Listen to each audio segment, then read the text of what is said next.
Hi, everybody, and welcome to another edition of Words, Images, and Worlds. Always delighted when I can be talking with folks that enjoy reading, enjoy comics and a variety of literature, and also folks who use these materials in teaching. And on this episode, I'm delighted to be talking with educator, comics writer, Michael Gianfrancesco. Michael, welcome to the podcast. Welcome to the program. Thanks for answering the bat signal that I currently have hovering over my head. Hi, Jason. Thank you for inviting me. I am looking forward to this conversation. My pleasure. Absolutely, my pleasure. I typically have a digital bookshelf back here, but I changed this up yesterday because I was doing an interview with Mike Manley, and I just left it. I thought you might appreciate a comics background, and I am definitely appreciating the bookshelf. It's an actual bookshelf behind you with lots of Funko Pops, lots of books on there. I see some action figures and I'm always curious about those. So anything that you want to point out for those that are enjoying the video version of this talk? Um, sure. I'm a big Parks and Rec fan, so a lot of these pups behind me here are my attempt to collect all of the Parks and Rec. So I have, various Ron Swansons and Leslie Nopes and Andy Dwyers and April Ludgate's back here, and Nice. I also have some of the action figures, the Parks and Rec action figures. Oh my goodness. Swanson, Ben Wyatt, and Leslie Knope back here. Um, I wasn't a big Pops collector until I don't know that they had Parks and Rec Pops, and then next thing I know, I'm buying, and I do have some superheroes up above me and stuff. I have some superhero Pops, Captain America, Kitty Pryde, Harley Quinn, stuff like that. So I was gonna say that looks like Harley Quinn up there, and you've got some She-Hulk back there. yeah, got a couple of She-Hulks over there, and the behind Yeah, my head is the She-Hulk action figure from the Legend series, which I like. nice, nice. Yeah, I have a good friend Adam. He really likes the Marvel Legends. They're like tiny, tiny statues, which is so different from when I was growing up, and uh, they've really gone to a more detailed place, which is really nice. It's really Yeah, nice. yeah. It's actually a representation of the character from the television show, so it looks a lot like Tatiana Maslany. Actually, Nice. so, cool. Yeah, yeah. So I'm gathering that you've been reading comics for some time, I would bet. Yeah, since I was a kid. Yeah, yeah. What was the series, the title, the artist, or whatever it was that kind of broke you into the medium? Well, um, my first memory was my father had collected the little paperback books of comic strips. So I read a lot of Peanuts that way. Mm-hmm. Horrible, Kathy, Beetle Bailey, like he had them. And then Mad Magazine as well when I was a kid. A lot of Mad Magazine, including the trade paperbacks of those Mad, when they would collect a particular artist like Al Jaffe, whatever. And I would, my dad had these books and I just found them and started to read them. I got into superhero books a little later. Um, when I was, I want to say 7 or 8 years old, maybe a little older than that, I had a neighborhood friend whose parents were antique dealers, and Mm-hmm. my house was pristine always. My mom kept the house like everything in its place, perfectly organized. This house of my friend's house was just a glorious pastiche of things that they would pick up at yard sales and thrift shops and going antiquing. They had stuff everywhere, like just old everything, clocks and newspapers, magazines, trinkets, knickknacks, tchotchkes, everywhere. Yeah, yeah. They moved away after about a year and a half or so of us becoming friends, and they were packing the house up, and it was, slowly all those things were getting packed away, and the house started to look like a normal house. There was a piano bench that had always had like stacks of magazines on it, so you never could get to it. And well, the magazines were gone, the bench was open, and my friend's father was, kneeled next to the bench and he was looking through it, and he called me over and he said, "Come here for a second." And he said, "Put your hand out." And I did, and he dropped a copy of Superman #1 my hands, and he opened it and he was flipping through the pages, and I knew, there was something big about this, that Mhm. this was an important comic. And his mom came behind me and said, "You're going to remember this for the rest of your life." She said in my ear. And I did. Nice. They still have the book. I've told this story before. And they still have the book in a safe deposit box somewhere.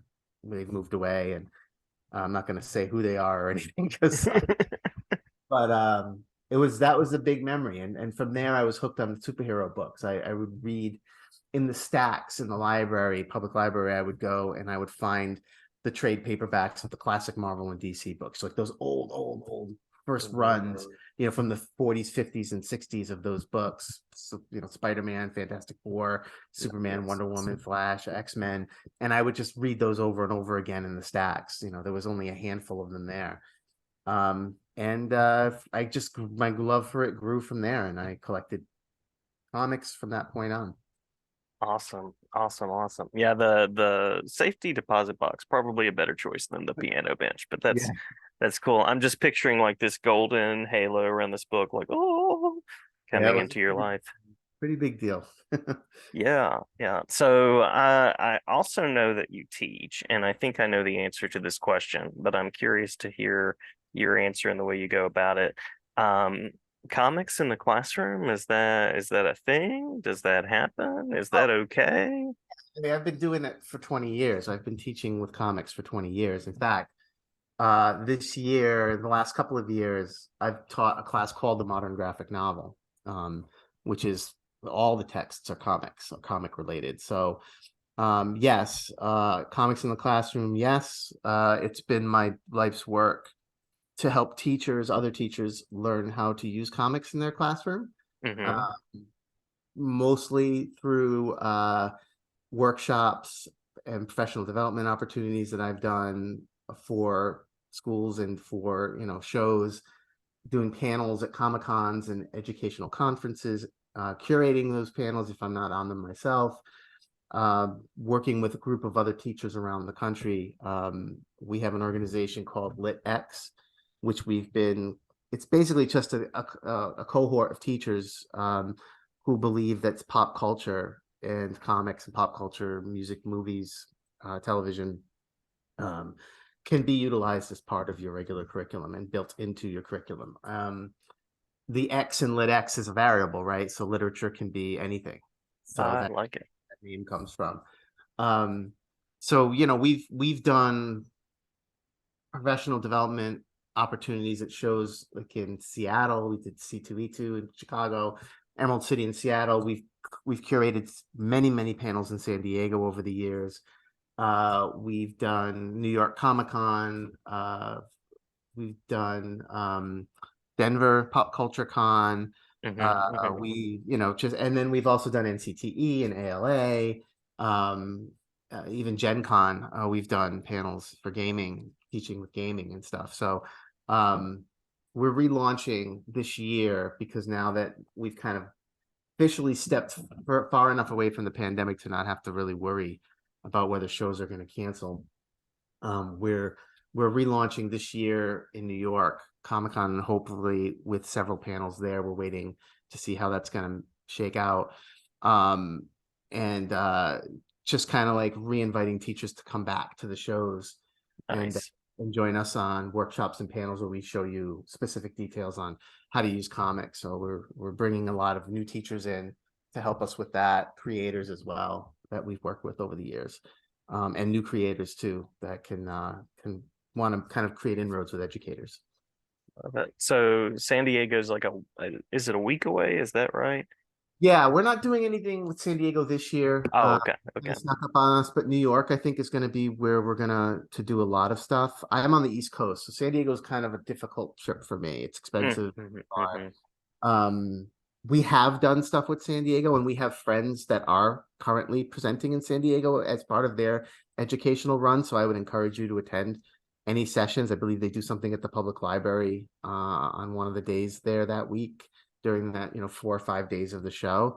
Um, so there's people that we know that I know are going to be presenting there, like Jana Tropper or Tim Smythe. Mm-hmm, mm-hmm. Um, a few others. I don't want to say names if I'm not certain they're going to be there, but that are traditionally a West Coast people that go out there and they do their thing. they're affiliated with us in that they've worked with us in the past. We've put them on our Mhm. panels and stuff. So um, it's there's a lot at Comic Cons for teachers to be excited about. A lot of cool stuff happening there where you can learn what titles to teach and in some cases even how to use them. Cool, cool. Yeah, and Jana and Tim have both been on the show, so Mhm. recommending their work and check them out. Check out New York. It's a researchy framed question, but it's not a research project. So, can you tell me about a time that you've seen a student, a child in your life, a young person, engage with a comic and it's just clicked. It's kind of taken you in the direction that you wanted to go with that student. Yeah, last year, I mean, it happens a lot, and it's tough to kind of pinpoint specific moments because usually you see um like groups of kids that kind of gravitate towards specific books. But this was one case where I had a student who was in my he was in my modern graphic novel class. He was an athlete. Mhm. And we do some books that I everybody reads together. Sometimes we do book groups where kids will read, 4 or 5 kids will read a specific book. Well, then uh, very often, every at least once a quarter or a semester, if it can fit it, I will give them an SSR, a self-selected option. And I have a library of comics in my classroom that is 4 times the size of the one behind me. Mhm. Mhm. I say it's the largest classroom comic library, graphic novel library in the world because no one has ever told me otherwise. And I add hundreds of books to it every year. Wow. Um, yeah, I read a lot. My stacks are I don't have a to be read stack. I have a to be read bookshelf that's full of books that I have to read. But anyway, so this student was looking, he was a good student, one of those, erstwhile students that will, always does their work, but didn't seem to connect too much with some of the books we had read up to that point. Mhm. And I want to make sure I get the title on this book right. Um, Gene Yang did a book recently about a basketball team, Yeah, uh, Dragon Hoops. Dragon Hoops, right? Yeah, So yeah. I put that in his hands. It's a big book. If you've seen it, and I don't have a copy here, it's in my classroom. It's a thick graphic novel. It is hundreds of pages long. Um, so he when he started to read that book, like it was like a light bulb went on with him. And it wasn't just that it was a comic. It wasn't just that it was about basketball. Because it was a basketball comic about a real team and real kids playing and their interactions with their coach. And he was a basketball player and he just gravitated to it. And he took to it in a way that I seldom see kids. Like he read it and then held it. He held on to it for several weeks. I think he read it more than once Oh, because he wow. just didn't want to give it up. And hopefully he went and bought himself a copy of it at some point afterwards, because eventually he did have to give it back to me. But yeah, they had to do a project on it, and his project was stellar. It was clear that he found something in that book. He saw himself, or he saw a scenario that he felt close to. And when that happens, like you get that real deep connection, a student gets a real deep connection with the book. That's Mhm. really memorable. It's one of those big moments for teachers that happens sometimes, but not often. So yeah, that was one of those cases. That's cool. That is very cool. Yeah. But I also love what you were saying about like reading some books together, some books small group, some books by choice, because I find more and more as I teach that it's not just one approach, but it's like a mixture. It's like trying different things, trying things out. And so I really appreciate that about what you've said too. Yeah, it's I've been teaching, like I said, I've been in the classroom for 20 years. And you have to mix up and change up your strategy and your pedagogy and your methodology every year, because I think back to those first couple of years, how different my students were then. And I used comics then as well.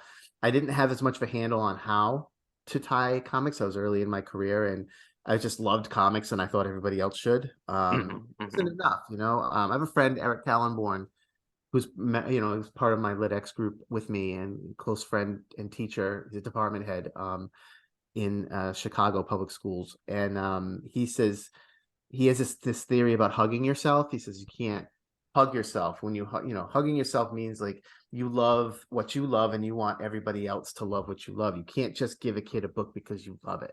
Yeah. You have to find a reason to teach it. It has to tie in with your standards. It has to tie in with your goals and the skills that you're trying to teach. It has to tie in with whatever curriculum you might have to teach. Some teachers have to teach a specific curriculum, and you have to find a way to incorporate that. But you also have to find a way to make it palatable for the student. You have to sell it to them in a way that's identifiable. I mean, some kids, you have to read stuff that you don't like. I mean, it happens. Yeah. We've been through school. How do we get through it for a kid that just can't find a way to connect with the text? Yeah. So you can't just, all right, I just read this comic. I want you all to know about it and read it, and we're going to learn it. And well, why? You have to ask that question. You Hmm. can't be like, well, I appreciated it, so therefore it's now part of the curriculum. Yeah. So it has to be a little more than that. And that's always been the struggle. It's why LitX does what we do, because there's enough of us in this group and new teachers joining and or just coming on and doing panels and workshops with us, that if we don't know the answer to the why, they might, and they might Hmm. have found a way to get there. So uh, Nice. that's something I really wanted to emphasize with you when we had this conversation is the importance of new voices in teaching. When we bring our panels and our workshops, we've been doing it. I've been working with New York Comic Con and other shows like that for over 10 years. Hmm. So you don't want to keep seeing my face up there talking the same stuff that I've been talking about. And I understand I'm an getting older teacher, and I'm learning new things and I'm trying new things, but very largely a lot of my practice is built on the experiences that I've had and tweaking lessons. So the lessons that I was telling people about 10 years ago in New York or at NCTE or wherever, and Brown University or Harvard, wherever I've presented over the years, it shouldn't be the same stuff, or just shouldn't be me.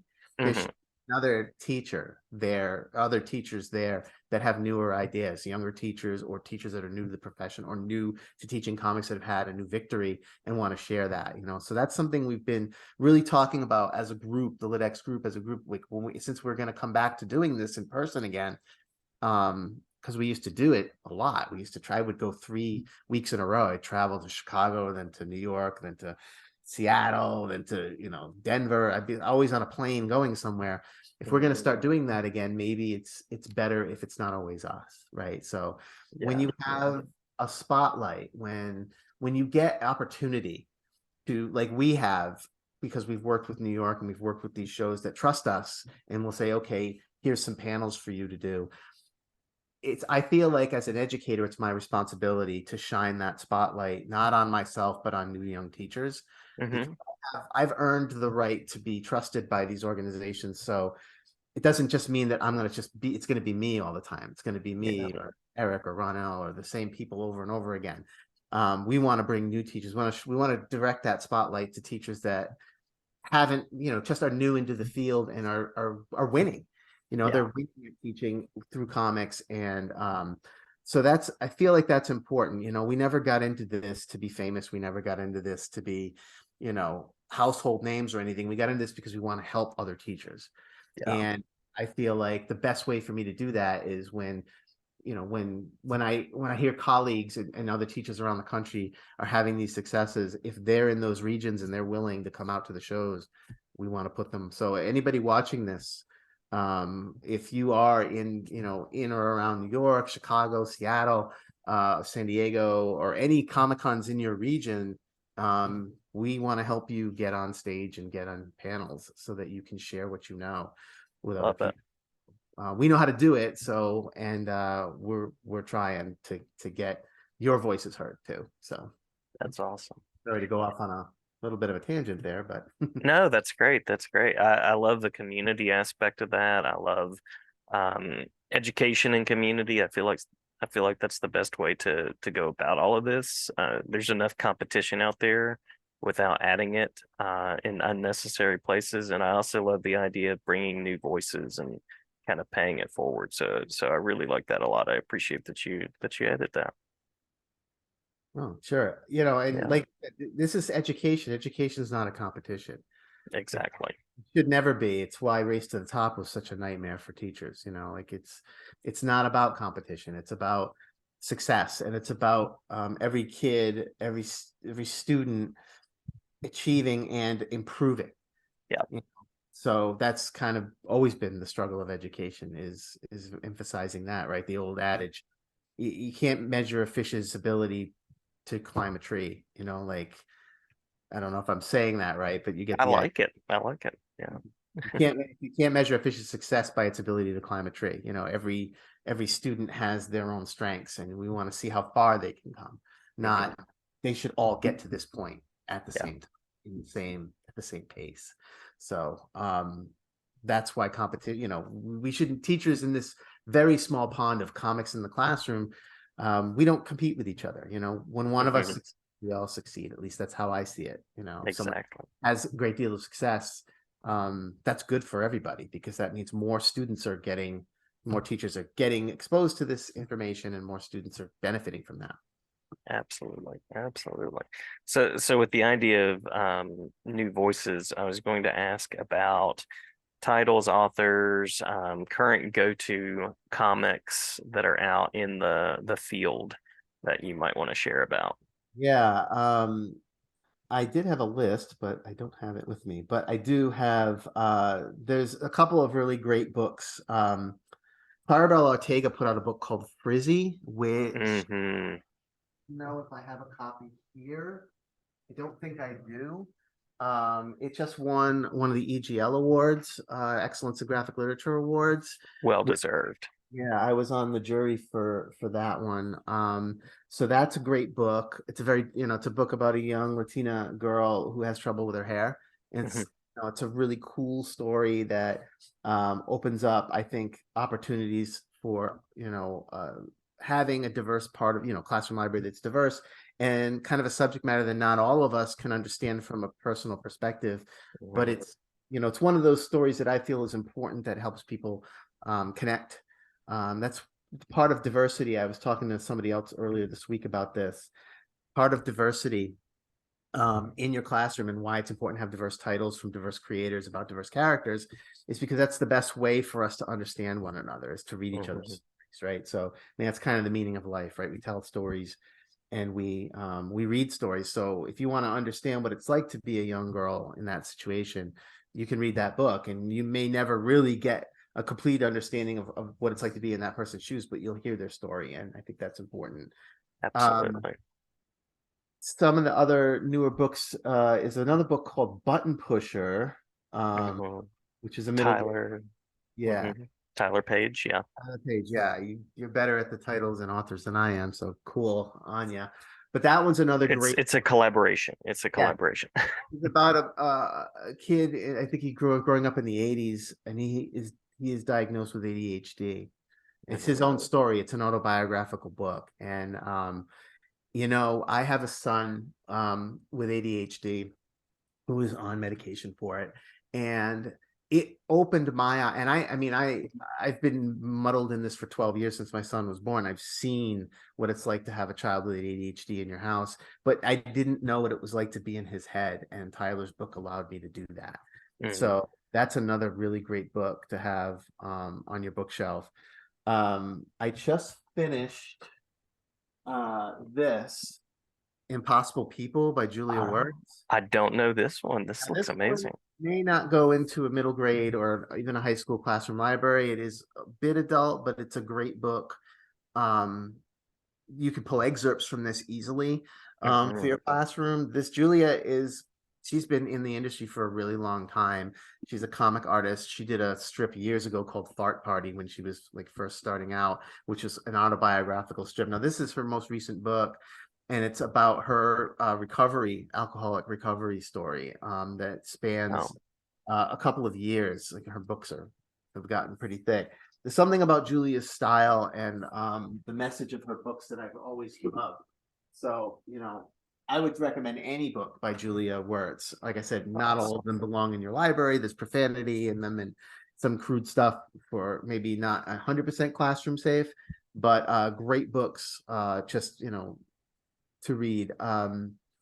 Some of the others that I've got behind me, a lot of the books in this library are books I can't bring to school. Yes, yeah. Well, and those are important too. Those are See important stuff to read. back here. I don't know how clear it is, but you may see stuff back here that I certainly wouldn't include. But what I've been doing is I started a TikTok channel recently, and I've been doing book reviews for school safe books. And what I've done lately is I've been pulling a lot of books that are superhero books based on properties that are dropping or have dropped recently in the movies and television. So I just Hmm. did like a ton. I just did a reviews of a ton of different Spider-Verse books that Nice. are the inspiration for the Miles Morales Spider-Verse movie. I also just completed reviews on Planet Hulk and World War Hulk, which I had never read, by Greg Pak. Some amazing writing there.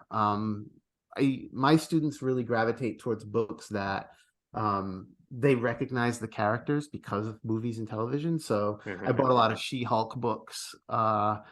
Recently, Rainbow Rowell just put out the first trade of her run, their run, I should say, in She-Hulk was great. So I picked up that one. Um, so those are some of the books that I've got. I mean, it's so hard for me to just we could spend an hour just talking about books. Like if you gave me another couple of days, I could come back with a stack as tall as you and I on each other's shoulders of books that I think kids should be reading that have come out recently and or just have been out for a while, like I Kill Giants, like one of my favorite graphic novels. I have two copies back behind me here. And I have a classroom set in my classroom, and Joe Kelly's become a friend. He Zooms my students every year after we read the book and tells them about the writing process and stuff. So That's lots of awesome. books, I mean, people can reach out to me through, I'll give you my socials at the end here. And if you have specific questions or, recommendations, I can absolutely do that. So. Yeah, yeah, that was actually where I was going to go next is how to connect with you and also lit X. And I love that the X actually stands for something and Mhm. it's not there just to be cool, although it is cool. So as well as your comic that you wrote, I'd love for people to be able to check that out too. Yeah, so I wrote a book, a comic, a script of a comic a couple of years back for the United States government, the CISA, the Cyber Infrastructure Security Agency. And it was called Real Fake. It's part of a series of comics that are meant to teach kids and adults, for that matter, how how information is manipulated through things like bot farms and stuff like that. So Real Fake was all about how fake information was created and delivered through these organizations funded by various international entities. This is all, based on, real stuff, and how people were recruited around the world to work in these places where they make memes that are deliberately misinformation, that spread misinformation on all sides of the political spectrum just to kind of confuse and warp people's perception of what's real. So that's available on the CISA.gov website. And the name of the book that I wrote or helped write, I was one of the script writers on it, was Real Fake. So that's up there for free. You can download a PDF of that, use it in your classroom for free. It's a government resource available to teachers, and anybody can read them. And there's a couple of other books, comics there as well about other subjects. Um, and you can find me. My TikTok is Trying Teacher, TRYING Teacher on TikTok. I don't have a ton of followers. I'm just starting out, and I don't expect to get super famous doing teachery stuff on TikTok. Platform for middle-aged educators, but I'm having fun making videos, and it's kind of fun. Sometimes something hits and I get a few thousand views, which is kind of exciting. Yeah. LitX can be found on Twitter at We Are LitX. On Instagram, I'm a trying teacher. Um, and if you go to my Instagram, you can see my link, with that page that has all the links to get to all my stuff. If you want to see or reach out and contact me, that's the best way to do it. So Cool. not hard to find. Just Google Cool. trying teacher or a trying teacher. Yeah, I'll on the Spotify version of this, I'll also link in a couple of those websites. I'll link in Instagram and the comic that you've written, and other such things. So folks can check it out there as well and click there. If you're watching the YouTube video, go to the Spotify and check that out. So Cool. Thank yeah, you. yeah. Anything that I missed that you want to make sure to add in our last few minutes together? Um, I know, I mean, I just seek out, professional development on comics in the classroom. It is, if you're an educator, it doesn't matter what subject you teach. I mean, maybe math might be a little tougher. There are some math comics out there you can get. Jim McLean did a few Hmm. quad books and stuff that he's done. But there's plenty of stuff there for science, history,